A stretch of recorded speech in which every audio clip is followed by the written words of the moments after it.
একদিন এক গ্রামে একটি ছোট্ট কুকুর বাস করত, যার নাম ছিল ব্রুনো।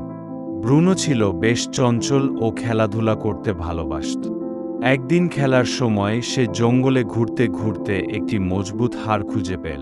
খুব খুশি হয়ে ব্রুনো সেই হাড়টি মুখে নিয়ে বাড়ির পথে রওনা দিল।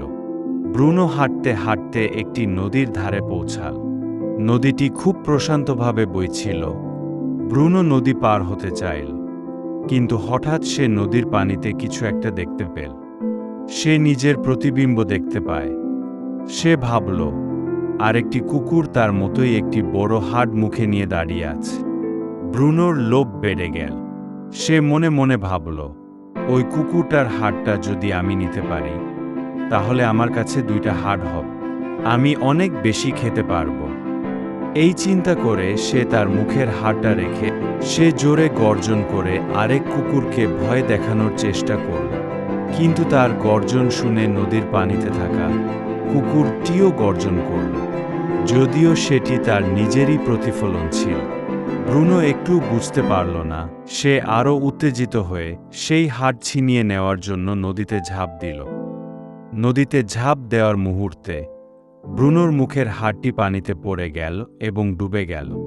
ব্রুনো নদীতে ঘুরে ঘুরে হাড়টি খুঁজতে থাকল, কিন্তু নদীর তলায় হাড়টি হারিয়ে গেছে।